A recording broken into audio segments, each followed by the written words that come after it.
Trump के निकलते ही Putin अपने लवाजमे के साथ पहुंचते हैं। रिसीव करने वांग भी आते हैं। ट्रंप को रिसीव करने के लिए जिस व्यक्ति को भेजा गया था उनसे भी बड़े व्यक्ति पुतिन को रिसीव करने आते हैं। यानी कि दुनिया को चीन ने बता दिया है कि उसकी प्राथमिकता क्या है। जहां एक और अमेरिका के साथ चीन व्यापार करके व्यापारिक लाभ कमाता है, उसकी परवाह किए बगैर उसने रूस के साथ अपनी मित्रता उन तमाम प्रतिबंधों के बावजूद निभाते हुए एक संदेश अमेरिका को भेज दिया कि इस समय रूस और चीन की जोड़ी सबसे ताकतवर जोड़ी कंसीडर की जा सकती है। हाल ही में कुछ समय पहले ही शी जिनपिंग और पुतिन की मुलाकात एससीओ के समिट में हुई थी। पिछले साल ही मुलाकात हुई थी, भव्य स्वागत हुआ था और अब पुतिन फिर से यहां पर पहुंच जाते हैं। इस यात्रा के मायने क्या हैं, एक एक करके डिकोड करेंगे। ट्रंप की यात्रा वर्सेस पुतिन की यात्रा को चर्चा करेंगे कि कैसे ट्रंप और पुतिन को शी जिनपिंग ने अलग अलग ट्रीटमेंट दिया, किसको कितनी प्रायोरिटी दी। अभी ताजा ताजा तस्वीरें मार्केट में टहल ही रही हैं। क्या अंतर है, क्या वर्ल्ड स्टेज पर चीन ट्रंप को बिल्कुल हटा चुका है? चलिए शुरू करते हैं। हेडलाइंस बन चुकी हैं कि रशिया और पुतिन और शी जिनपिंग की मुलाकात है और यह चाइना और रूस के प्यार के 25 साल पूरे होने की सिल्वर जुबली के रूप में मनाया जा रहा है। आज के सेशन में चर्चा करेंगे कि यह किस प्रकार से खास मीटिंग है और यह जियोपॉलिटिकल सिचुएशन में किस तरह से इंपॉर्टेंस रख रही है। कारण क्या है कि असल में अब जंग चीन लड़वा रहा है। कोल्ड वॉर के एक समय तक जब सेकंड विश्व युद्ध खत्म हुआ था, वर्ल्ड वॉर खत्म हुआ था, तो 1991 तक अमेरिका और सोवियत रूस दुनिया को युद्ध लड़वाते थे, कभी आमने सामने नहीं आते थे। आज वही काम चाइना कर रहा है। आज वो तेल खरीद कर, पैसे देकर रूस को जिंदा रखा हुआ है कि तुम युद्ध लड़ो। तुम्हारा तेल मैं खरीदूंगा, पैसे में तुम्हें सामान दूंगा, तुम्हें दुनिया ने बायकॉट कर रखा हो, सैंक्शन कर रखा हो, सारा धन मेरा है। एक तरफ से तुम यूक्रेन के नाम पर अमेरिका और पूरे यूरोप को हाँकते चलो, वहीं दूसरी तरफ ईरान, जिस पर अमेरिका इजराइल ने संयुक्त रूप से हमला किया, उस ईरान से $500 बिलियन की तेल डील उस समय की जब ट्रंप काटसा लगाने की धमकी देते रहे। लेकिन उसके बावजूद शैडो फ्लीट से तेल खरीदते रहे चाइना ने ईरान को झुकने नहीं दिया। क्या अब शीत युद्ध के अंदर जो प्लेयर पहले यूएसएसआर, सोवियत रूस और अमेरिका थे, अब वो बदल करके चाइना और अमेरिका हो चुके हैं? चलिए एक एक करके सारी बातों को समझते हैं। तो ट्रंप को रिसीव करने के लिए एयरपोर्ट पर आए थे vice premier of state council. मतलब समझिए, दुनिया का सबसे ताकतवर व्यक्ति अमेरिका से निकलकर चीन पहुंचा था। चीन में इनकी 9 साल बाद यात्रा थी, जहां एक और शी जिनपिंग और पुतिन की मुलाकात 40 बार हो चुकी है बीते 5 साल में। वहीं ट्रंप और शी जिनपिंग की मुलाकात, उस मुलाकात में रिसीव करने जो व्यक्ति आया उसी ने बता दिया कि ट्रंप आप उनके लिए मायने नहीं रखते। यह बिल्कुल वैसी वाली बात है कि भारत में कोई स्टेट गेस्ट आता है तो भारत के प्रधानमंत्री कई बार शिष्टाचार के लिए उन्हें रिसीव करने पहुंचते हैं, या भारत के प्रधानमंत्री को दूसरे देश के प्रधानमंत्री एयरपोर्ट पर रिसीव करने पहुंचते हैं। जैसे यूएई के राष्ट्रपति आए, बिल्कुल वैसे ही भारत के प्रधानमंत्री भी बहुत बार स्टेट गेस्ट को रिसीव करने पहुंचते हैं। लेकिन ट्रंप को कौन रिसीव करने गया उसकी चर्चा आप कहीं सुर्खियों में नहीं जानते। ट्रंप को इनके यहां से vice premier of state council जाकर के पहुंचते हैं, जिनका कोई हायरार्की में नंबर नहीं है, जिनको अमेरिका के राष्ट्रपति के समकक्ष भेजने की जरूरत नहीं थी। ऐसे व्यक्ति को जब यहां पर भेजा जाता है और बात होती है ट्रंप और शी जिनपिंग की, तब बात यह होती है कि कैसे करके हम चीन की मदद से ईरान पर दबाव बनाएं। चाइना ने कहा कि हम आपके साथ हैं, ईरान को यूरेनियम एनरिचमेंट नहीं करना चाहिए, ऑन पेपर हम आपके साथ बोल रहे हैं। लेकिन यूएन के अंदर जब भी ईरान पर प्रतिबंध की बात आती है तो चाइना खुद पहले वीटो लगा के खड़ा हो जाता है कि नहीं साहब, हम नहीं हैं आपके साथ। इन बातों के क्या मायने निकाले जाएं?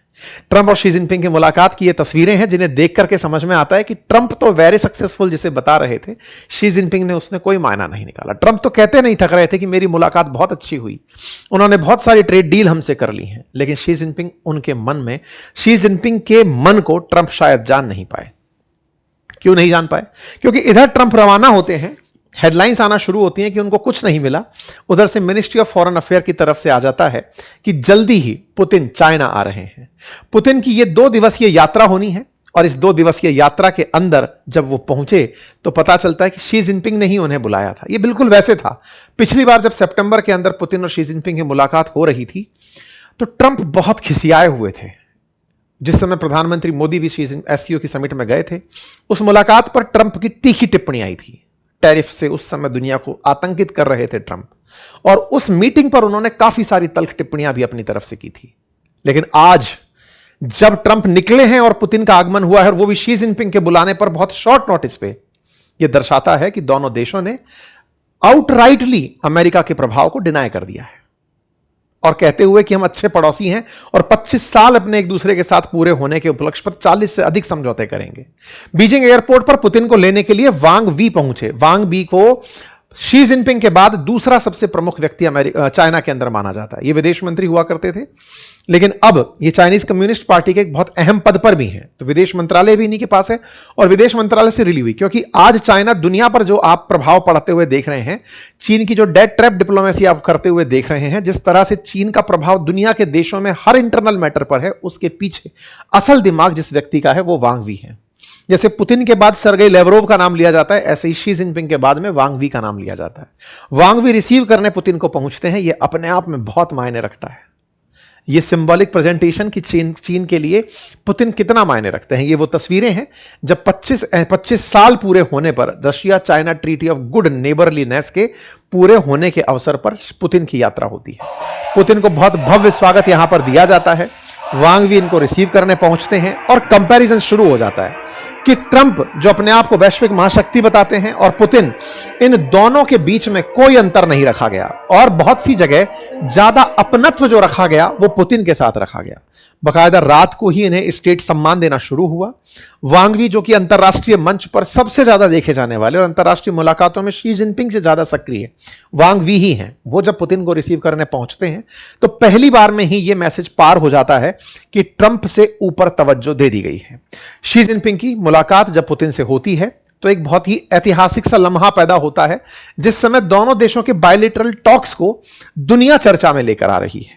अब तक चाइना और रशिया चर्चा करते भी थे, तो उसको लेकर वेस्टर्न मीडिया इतना ज्यादा उत्साहित नहीं होता था। इस बार वेस्टर्न मीडिया में इस बात की क्यूरोसिटी ज्यादा है कि ट्रंप के तुरंत बाद पुतिन की यात्रा क्यों हो रही है, किस तरह से ये दोनों लोग एक दूसरे के साथ बातचीत के लिए इतने भाग दौड़ कर मिलते चले जा रहे हैं। ट्रंप की जब यात्रा हुई थी तब उनके साथ जो मीटिंग थी वो कुछ इस प्रकार की थी, बड़ी ही साइलेंट सी मुलाकात थी। जब शी जिनपिंग से मिलने के लिए पहली बार ट्रंप पहुंचते हैं तो कुछ इस तरह का दृश्य निकल कर आता है। इस तरह के दृश्य में भव्यता को पूरी तरह से इग्नोर किया जाता है। लेकिन जब पुतिन पहुंचते हैं, हालांकि इस तस्वीर में भी सामने की तरफ पूरी सेना खड़ी है, लेकिन जो प्रेजेंटेशन दिया जाता है वो ऐसे दिया जाता है कि पुतिन का बहुत डेड वेलकम हुआ है। लेकिन जब पुतिन के वेलकम की तस्वीरें बाहर आती हैं तो वो कैसी आती हैं, मैं आपको वो वीडियो चलाकर दिखाता हूं। आप एक बार उस वीडियो से इस बात का महत्व समझिएगा। शी जिनपिंग इस तरह से ग्रेट हॉल से उन्हें रिसीव करने आते हैं। एक पूरा लार्ज कैनवास रिलीज किया जाता है कि देखो पुतिन की यात्रा कितने मायने रख रही है। कुछ इस प्रकार से लहराते झंडों में रूस और चीन के प्यार को दर्शाते हुए प्रॉपर एक आर्केड में अपनी और उस कार में सवार होकर के जब पुतिन चले आते हैं तो उनको दिखाते हुए कि देखिए कितनी भव्य यात्रा है और कितना भव्य वेलकम है। यह तस्वीर बहुत कुछ बयान करती है। इस कार से जब आप आकर के पहुंचते हैं, शी जिनपिंग के साथ मुलाकात करते हैं, प्रॉपर ग्रांड वेलकम लेते हैं, पूरी तरह से सेना से सम्मान प्राप्त करते हैं। ये तस्वीरें अपने आप में वो सब कुछ बयान करती हैं। ये भव्यता ग्रेट हॉल के बाहर की दर्शाती है कि शी जिनपिंग ने उन्हें बेहतरीन स्वागत दिलवाया है। इस बेहतरीन स्वागत की तस्वीरें बिल्कुल वैसे ही निकल कर आती हैं। साथ ही साथ में सेना के सामने बकायदा ऑनर गार्ड जो था वो चाइनीज चिल्ड्रंस के साथ वेविंग फ्लीट्स भी यहां पर दिखाई पड़ते हैं। मतलब एक प्रकार से चाइना ने पुतिन को वार्म वेलकम में ट्रंप से ऊपर एक कदम बढ़िया ट्रीटमेंट दे दिया। खैर, इन ट्रीटमेंट्स के मायने सब लोग निकालते हैं। कुछ लोगों का कहना है कि सेम ही तो था, कुछ अंतर नहीं था। अगर सेम भी था तो पुतिन का वर्तमान में वो स्ट्रेचर नहीं है जो ट्रंप का है।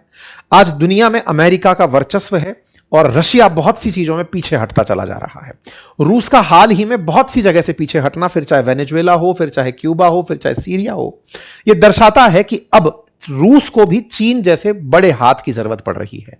यह दर्शाता है कि शी जिनपिंग की जरूरत अब पुतिन को है, ना कि पुतिन की जरूरत शी जिनपिंग को है।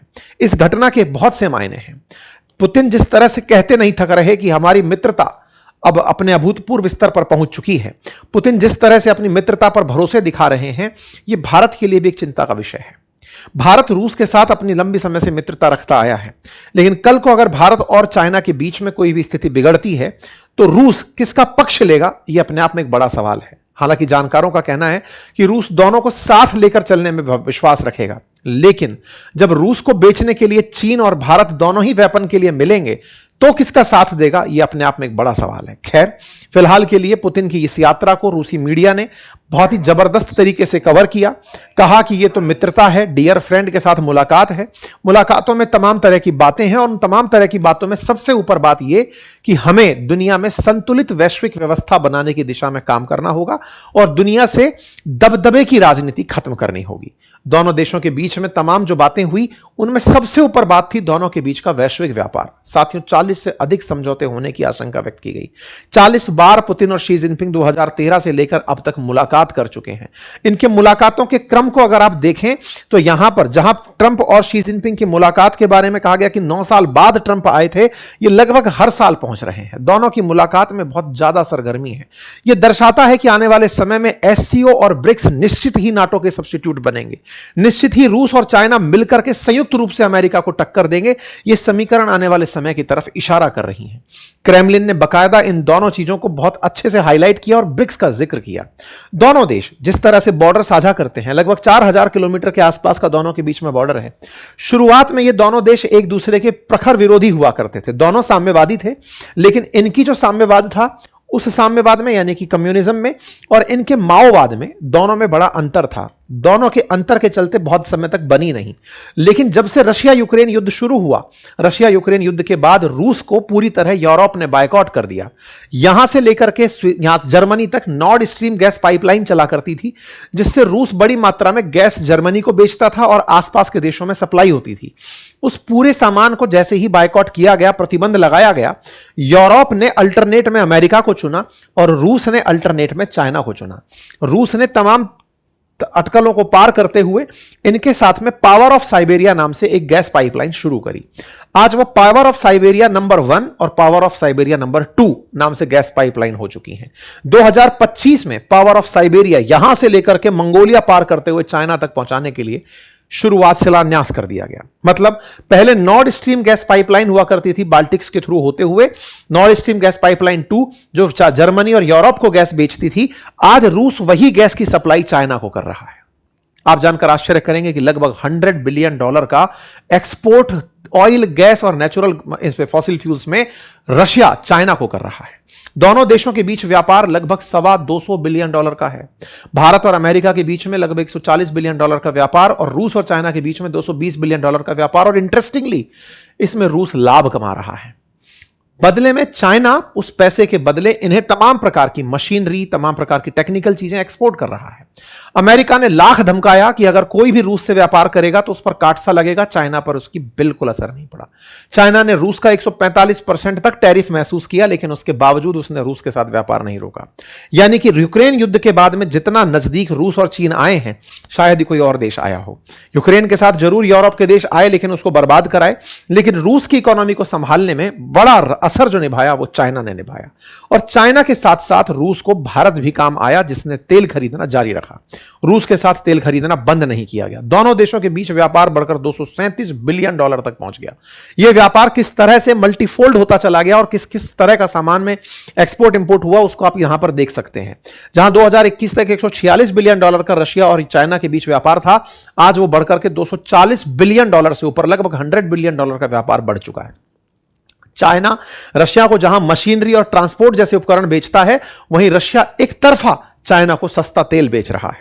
चाइना को सस्ता तेल और गैस मिल रहा है, वहीं दुनिया से मिलने वाले जो जरूरी सामान थे वो चाइना से रशिया को एक्सपोर्ट हो रहे हैं। दोनों के बीच में जो व्यापार है उसमें खासा अंतर नहीं है। 10-15 जो बिलियन डॉलर का अंतर है, जिसमें रशिया ट्रेड सरप्लस में रहकर के अमीरी की तरफ और युद्ध के बावजूद बढ़ता जा रहा है। कुल मिलाकर चीन की जरूरत रूस को इस समय ज्यादा है, जो दर्शाता है कि चीन ग्लोबल स्टेज पर अब अपनी भूमिका बड़े भाई की निभा रहा है। यानी कि चीन की जरूरत रूस को है, क्योंकि अल्टीमेटली अगर चाइना ने रशिया से तेल खरीदना बंद कर दिया तो रशिया को $100 बिलियन का नेट नुकसान होगा, जिसकी भरपूर्ति वो नहीं कर पाएगा, क्योंकि दुनिया में और कोई देश उससे इतने बड़ी मात्रा में पदार्थ नहीं खरीद रहा, और अल्टीमेटली रूस उससे लाभ भी कमा रहा है। यही कारण है कि इन्होंने अपनी मित्रता में power of Siberia number 2 gas pipeline, जो कि शुरू होकर के यमल से शंघाई तक पहुंचेगी वाया मंगोलिया आते हुए, इसकी बात कर डाली। पावर जो गैस पाइपलाइन है, यह दर्शाती है कि अब सैंक्शन तो रहने दो, जो पहले से हमारे बीच में पावर ऑफ साइबेरिया चली आ रही थी, अब उसका भी एक और हमने एक्सटेंशन कर दिया है, जो दर्शाता है कि इन दोनों के बीच में बहुत दृढ़ मित्रता हो रही है। इस मित्रता के मायने भारत के लिए भी बहुत गंभीर हैं। भारत जहां ग्लोबल स्टेज पर लगातार रशिया चाइना की नजदीकियों को देख रहा है, वहीं हमारे पड़ोस में पाकिस्तान की नजदीकियां भी चाइना के साथ बढ़ रही हैं। पाकिस्तान की चाइना के साथ नजदीकियां आने वाले समय में अगर भारत पाकिस्तान के बीच कोई टेंशन होती है, तो चाइनीज दबाव, क्योंकि ऑपरेशन सिंदूर के समय भी आपने देखा कि कैसे चीन ने पाकिस्तान की मदद की थी। आज जब इस तरह की घटनाओं को आप परिप्रेक्ष्य में सोचते हैं, तो हो सकता है कि रशिया चाइना के कारण भारत के साथ खुलकर सामने ना आए। ऑपरेशन सिंदूर के समय भी दुनिया में जितनी भी तरह की प्रतिक्रियाएं थी, भारत यह अपेक्षा कर रहा था कि रूस की तरफ से हमारे साथ में कोई ऐसा सॉलिडरिटी वाला सेंटेंस बुल करके आएगा। ऐसा कुछ भी नहीं हुआ था। ग्लोबल स्टेज अब बदल रही है। वैश्विक परिदृश्य में आत्मनिर्भरता, मैन्युफैक्चरिंग के अंदर बढ़ने की ताकत, ये सब चीजें आज की जरूरत बनकर निकल रही हैं। देखना होगा कि पावर ऑफ साइबेरिया 2 बन जाने के बाद रूस चीन के बढ़ते संबंध कहीं भारत के लिए बड़ी चिंता ना बन जाए। आप लोग इसे कैसे देखते हैं जरूर बताइएगा, क्योंकि ट्रंप के लिए भी अब इनकी नजदीकी काफी मुसीबत खड़ी कर रही है।